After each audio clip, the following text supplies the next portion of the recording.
Kicking It with Brother Smalls, and we're here with Dr. Justin Boone. He holds a PhD in electrical engineering, and he's the author of The Transition, A Guide to Graduate Success. Good evening, Doctor. How are you? Doing well. How you doing, Brother Small? Oh, man, and congratulations on the book. Congratulations on the book. Appreciate it. Yeah, you know, you hold a PhD in electrical engineering in RF microwaves and nanotechnology in three-dimensional structures. Yeah. Help us out, bro. Yeah, it's a long title. Anytime somebody asks me about dissertation and all of that, I'm like, I'll give you the short version. But so yeah, my background, electrical engineering, Southern University, A&M College, shout out to HBCUs, Baton Rouge, and then transitioned to grad school in Florida and got into antennas and a lot of things related to antennas. It started with my senior design project in undergrad and sort of transitioning to that. So I basically would make high frequency antennas, and that transition into high frequency material characterization utilizing antennas. So if you ever go to the airport and you see that cool little device spinning around you to make sure you don't have anything in your pockets, so the antennas that I make go inside of those because of the frequency range, can see through clothing and various things. So I always use that analogy to give people insights. And the three-dimensional nanotechnology piece is, that's how I go about making the devices. So it's clean room technology, photolithography. Think about a lot of recipes and a lot of redoing the recipe to make sure it works. But yeah, so a long title, but I always use that example to simplify for folks. Oh man, that is fascinating. I wanted to ask you, did you always want to be an engineer? How did you get into this particular career track? Yeah, Omar, great question. You know, my brother, so I have an older brother who's also electrical engineering, and then he went and got an MBA following that. So very educated and 4 years apart. So as I was in high school and he was starting undergrad and we were hanging out, he would just show me a couple of things in the book outside of, standard, you going through school, science and math, really good at it, had struggles in certain areas, but came naturally. And then when he started showing me things, I was like, boy, this seems like something I could do and seems really cool. And then he showed me the numbers in terms of engineering majors and salaries when you start off. I'm like, okay, now I'm really interested, right? So it really was his influence and seeing him go through that process and really got me interested. And then I was also a part of some developmental programs for minorities, et cetera, that really helped, give me insight. People that do the same thing that I'm trying to do, that you're doing, to help folks that that aren't necessarily headed down that path immediately or initially, but have interest. And so that allowed me to get interest really quickly in a few different areas, but really catapulted me and gave me the confidence that I needed to go through. Wow, thanks for that.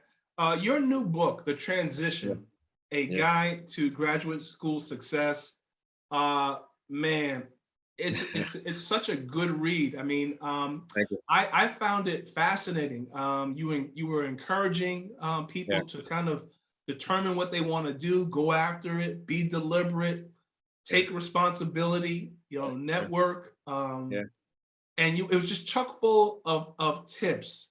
So why did you write the book?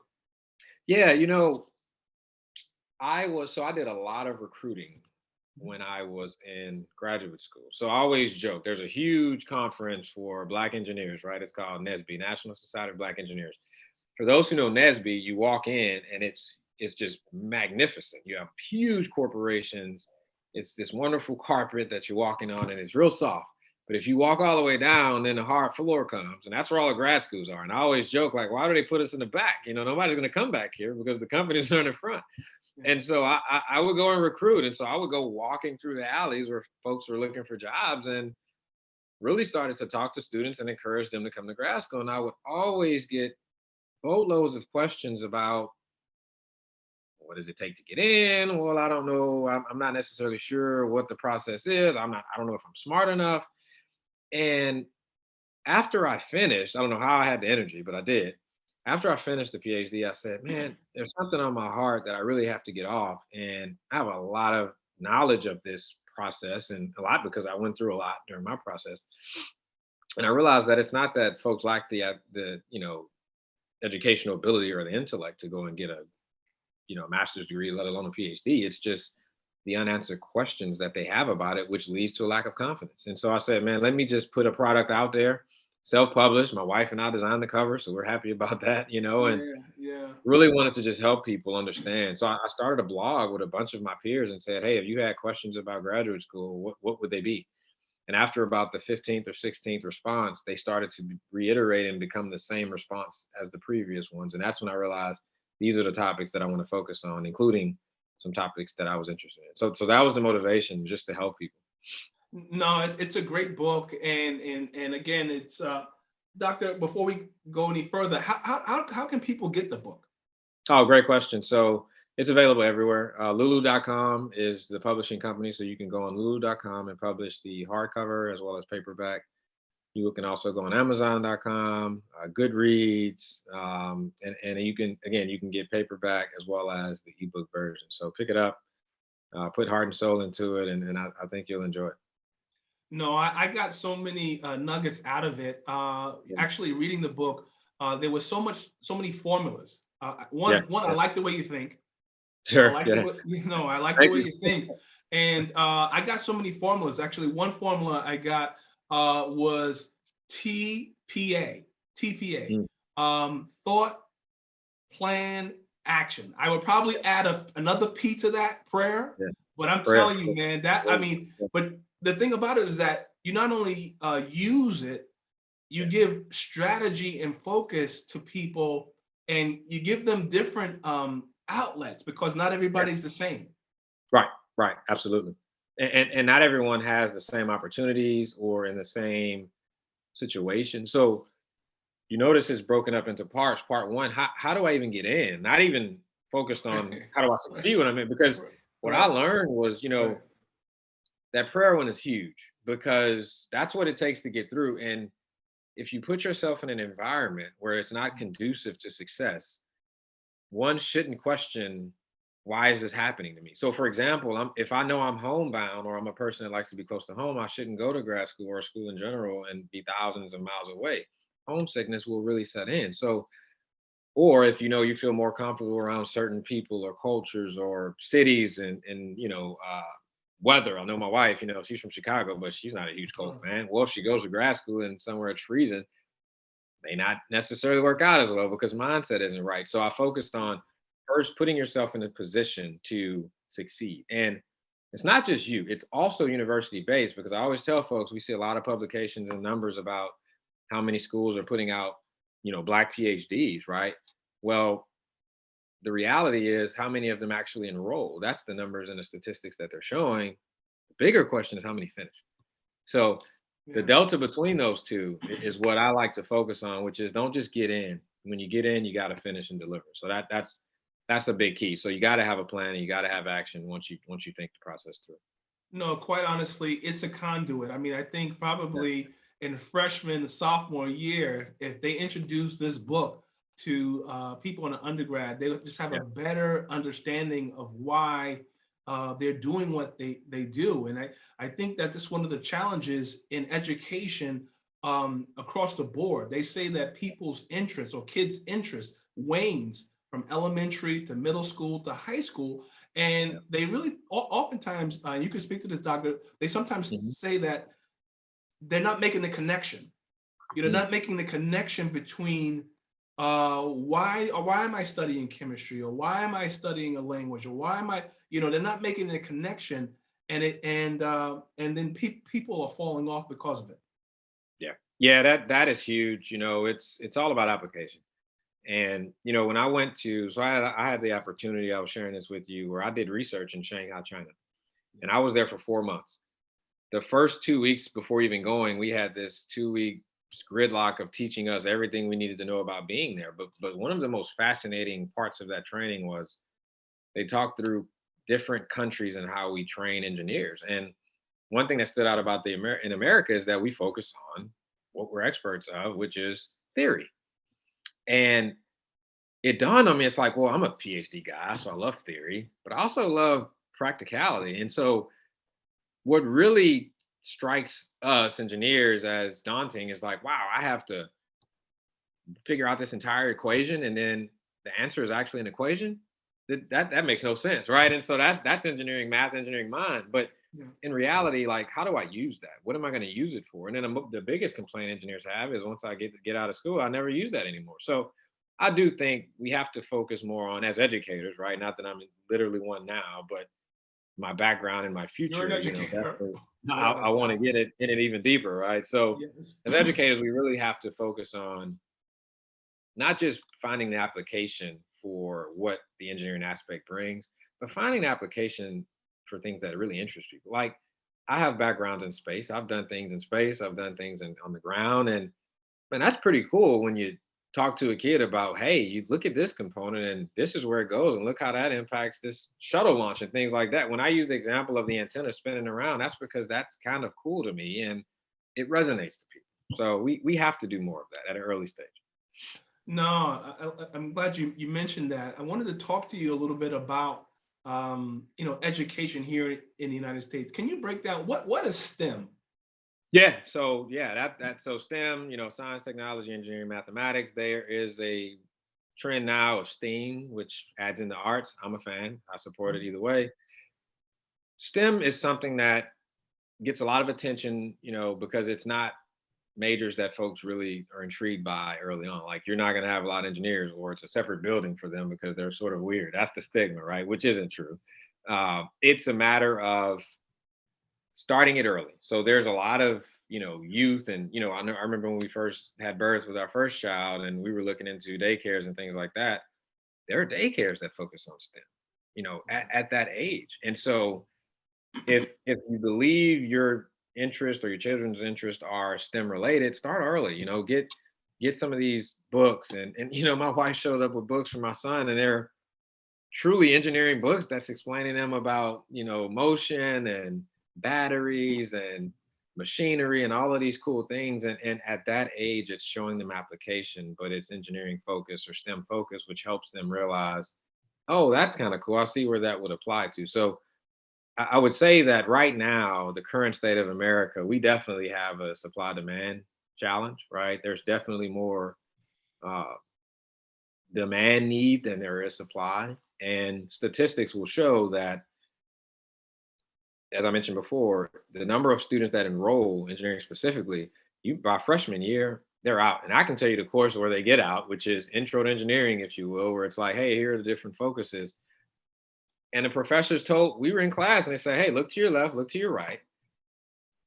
Those people probably won't be here junior year. And it's unfortunate because so early on, a lot of people tap out. And I think it's a challenge that we have to really overcome and figure out a way to turn Were you prepared for that? I mean, you mentioned that your older brother is an engineer as well. that. Yeah. Were you somewhat prepared for it? I can see if you're going into a situation and and similar to what your book does. Yeah. Your book actually prepares people for the rigors of postgraduate education. And so Mhm. the preparing that the piece of preparing folks, for engineering. All right, it's Yeah. going to get tough, but Yeah. if you stick with it, it'll start to Mhm. make sense. I mean, were you? How do we prepare students for it?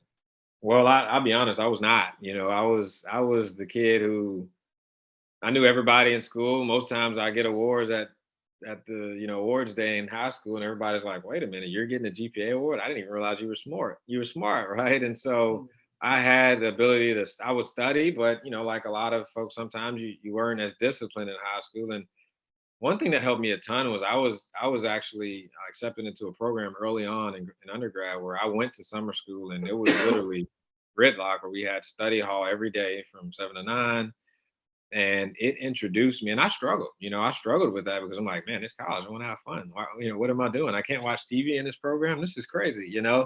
And but it really, so by the time the freshmen showed up in August and they were having their fun party, and that first semester is sort of a dud, right? I've already went through that because I was there already. And so it really helped. But to be even more honest, it wasn't until my sophomore year where it was a test, and I felt, and I felt miserably because I just wasn't prepared. And I sat there and said, why am I walking into a classroom afraid of the test Hmm. because I didn't prepare. Like, why do I even have that feeling? And to be honest, Omar, I just hated the feeling. I said, I'll never feel like this ever again. And my level of preparation, dedication, hard work. I'm a huge fan of, Brother Will Smith. No, I love his saying. I'm willing to die on the treadmill. You will not outwork me, right? And so that Mhm. at that moment in life, I really applied that, and it was my professors who really saw something in me that I didn't even see in myself at that time. Mhm. That really propelled me and started to build that confidence and drive to accomplish these Got it. And I also know that you're always looking to give back. You're things. always looking to not only share some of your knowledge, go to various different communities, urban centers, and you know, how does it feel when you walk in a room of young people Yeah, and they introduce you Dr. Justin Boone? and unbelievable. It's unreal, right? I talk to my wife now, and she knew me, during the times where I was trying to get through and I didn't have it, and she didn't know any PhD. Now we'll sit in a room and she knows six or seven, and it's so, I don't know, man. I think it's I'm grateful. Yes. By the grace of God, I've been able to accomplish something that I was like, man, I'm not a good writer and I don't read and comprehend the best. So how can I do that? Right. Mhm. And then I started to realize, but again, I have that work ethic that just will not die. And so when I walk into those rooms and to see the look on those folks' faces, whether they look like me or not, right? But they see the youth and they see the hope. That's why I do what I do, and I wake up every single morning to get what I get after, because it's not just my children that sees it, right? I laugh with folks. My 2.5-year-old says every time I go to work, Daddy, get that money, right? And that's it. That's his thing, and it's not all about that, but it's just to hear him say that and for him to see what I'm trying to do. I walk in those rooms, Omar, and I'm telling you, man, I've had moments where I've teared up and had to control myself because that's what I did it for. It was a platform to allow me to be able to do something like write a book and walk in the room and get that type of respect, even though I don't ask for it. And I just want people to see me and say, man, if that guy can do it, absolutely I can do it. I open up some of the speeches I do and I say, let me ask you all a question. How many of you all have a driver's license? And of course, everyone raised their hands. And I like, well, how many of you guys passed the test the first time? And they're like, a lot of hands, not many. And how many of you passed it the second time? Few more hands. And I'm like, what about a third time? And then no one in the audience raised their hands. And I'm like, it took me 5 times to pass my driver's license. Mm. It was so bad that I had to get called in the back and sit down and review the answers that I failed again, because they're like, Yeah. this guy can't fail again. And as she asked me questions, I'm like, well, no, because if you put this aspect to it, and I'm just thinking so far ahead, she's like, but Justin, just look at the sheet of paper. That's all you need to focus on is what's on the sheet of paper. So at that point in life, my mom is sitting next to me and she's like, this kid is just thinking miles ahead of everything, so much so that he can't pass this simple test. So I joke and say, man, if I can do it, God who barely was able to get a driver's license, and I'm a great driver, by the way, anybody can accomplish what I've accomplished, because that's how humble I am about No, and again, from reading the book, I got that you're such a generational thinker. it. Yeah. You're a generational thinker, 5, 10, years in advance, and that's how we need to think. I believe Yeah. in our communities to be generational minded. Yeah. Talking about being generationally minded, can you go into the difference between mentorship and Mm. sponsorship? Man, this is a good one. So I'm a part of a mentorship group with a few of us, and we just did a presentation on this topic last week. Uh, you know, I like to say that mentorship is required, okay, and sponsorship is earned. And what I mean by that is it's hard pressed to find someone who's not willing to mentor you, because anyone who's in any leadership position, responsible to be a leader, if you're not mentoring somebody or some people, and honestly, you should be mentoring, if you're one person times four, right? Yeah. You aren't doing your job, because it's probably in your job description somewhere, or if you're a goal setter, you got goals to mentor. So you'll be hard pressed to find someone to not mentor you, but that's because the the prerequisite for mentorship is the mentee comes in prepared to ask said mentor for advice. And it could be a mentor in life, it could be mentor in career, right? We can be mentor amongst brothers. So mentorship to me is a relationship where you share your, your wisdom to a person who has aspirations or goals that they're trying to accomplish. And they may have certain skill sets that tie into what you're looking to achieve. Sponsorship is something, number one, I tell my current generation and my generation and the generations under us is you really just can't go up to everybody saying, can you be my sponsor? Because that comes off really weird and awkward, because a sponsor is the person that helps catapult your career. They're in a significant position in an organization or company to do something about catapulting your career. And they're the ones behind the room banging on the table that says that guy Omar, you need to take a look at him, right?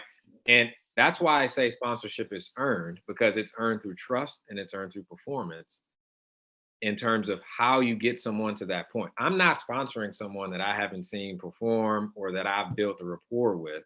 You have to earn my sponsorship. So when we come out and just ask somebody to sponsor us, you're immediately probably in that person's mind written off, because that means you don't understand the significance of it. So to me, it's a huge difference.